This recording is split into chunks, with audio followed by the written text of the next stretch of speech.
Let's get in some market opinion now. Earlier today, we spoke with Adrain Mowat, the MD and Chief Asian and Emerging Market Equity Strategist at JP Morgan, and we began by asking him what he makes of the earnings season so far. Let's listen in. The reflection that I had as the emerging market strategist is we've been disappointed in India in its relative earnings revisions versus other emerging markets. So I think issues such as GST, such as a relatively firm rupee hitting some of the export earnings, combined with still the sort of noise around demonetization, has given us a condition where it's been hard to beat the numbers. What seems to be working in India is this wall of money that keeps coming from perhaps other assets like gold and real estate and maybe just cash ahead of demonetization under pillows. Will that, impact your pecking order, the pecking order in which you place India? Well, I think to some extent the way that's working is that based upon valuations and expectations, we may have less money in India than we do because of the flow dynamics that you highlighted. So I would argue that there are two big net buyers of India at the moment.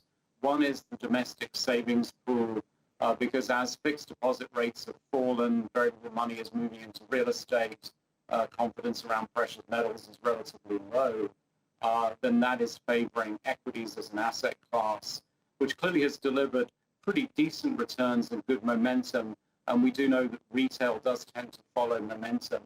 So the second big buyer is the flows that we're seeing into emerging markets. And a fair amount of the inflow goes into passive products. So when the ETF computer starts buying India, it doesn't check what the P multiple is. So I think you've got a very favorable technical situation, which is pushing valuations to a higher level than they would be if it was, say, an active manager making a decision to be buying the market. It's not just banks. I mean, I guess even real estate financiers, housing finance companies are all sulking a bit today. Because of this policy, how would you alter your stock picking? I think our economist, Sergey, have sort of written about this before the meeting, and he was expecting a hawkish cut. And I think to some extent that's what's come about.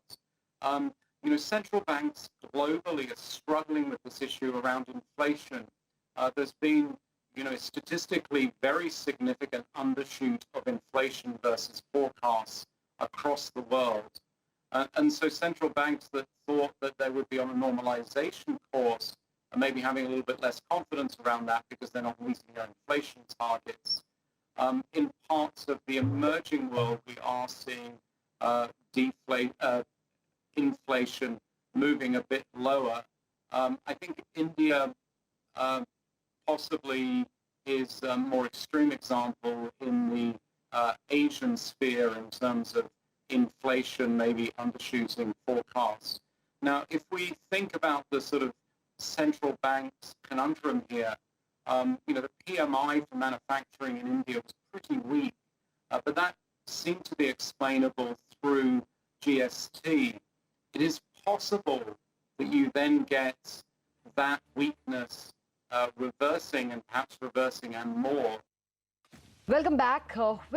Markets at this point in time actually showing a decent amount of recovery in the mid-cap space. But let's first attend to what the commodity space is telling us. Manisha Gupta has joined us. Hi, Manisha. Hi, Lata. Thank you so much for that. Well, I want to bring your attention to an ICI report that has come in, which tells you that the U.S. commodity funds have seen the biggest outflow from commodities in 2017 in the previous weekend month.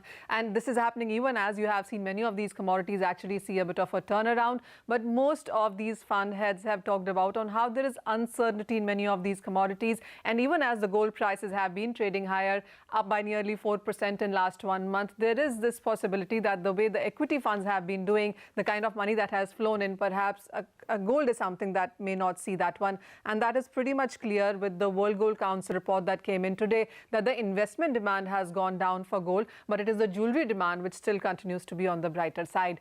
Som Sundaram, PR, MD, World Gold Council, now joins us to talk more about those numbers there. Som, hi, good to have you. There is seen a gold physical buying that we have seen a pickup since demonetization, and the pre-GST buying has been good as well. But do you see this gold buying continue as we get into this new quarter?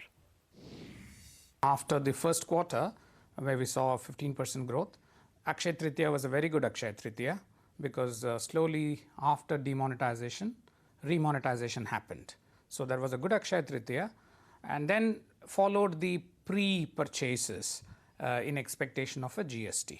So both factors accounted for this growth. But what is your sense on the gold demand for the rest of 2017 now? Because last year was 700 tons odd of gold import that we saw in India. What number are you working with for this year?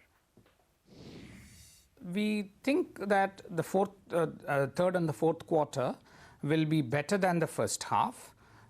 We have kept the full year demand at 650 to 750 tons. First half is, as you know, 298 tons. So the second half is going to be better, but it is still going to be lower than the 5-year average. The latest reports do suggest that there are a lot of global central banks which are adding gold into their reserve holdings. Of course, India is not one of them, but how have some previous quarters been, and do you see global central banks continue to follow that pattern? This is what the 24th quarter of buying by central banks is, consecutive quarters. And while the quantum of buying has perhaps come down, they continue to buy and add to the reserves.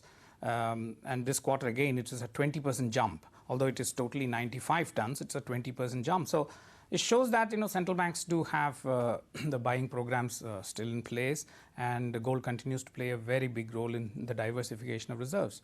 So we expect this to continue. Well, the buying countries clearly have been Turkey, Russia, Kazakhstan, those countries. But then if you look at the Indian investment demand for gold, we have seen a decline in that. While the jewelry demand, of course, is still positive, would you say that this trend as well could continue in the next quarter, or with the expectation that the gold prices are expected to move higher from here, some investment could also come in here? See, India is more a jewelry market and bars and coins, physical. ETF grew, but ETF was, even at the peak, it was very small comparatively. And ever since sovereign gold bond was issued, ETF players have also moved probably to sovereign gold bonds. But otherwise, bars and coins is what drives the Indian investment demand. And jewelry, of course, because we still buy 22 karat gold, which is equivalent of a investment gold.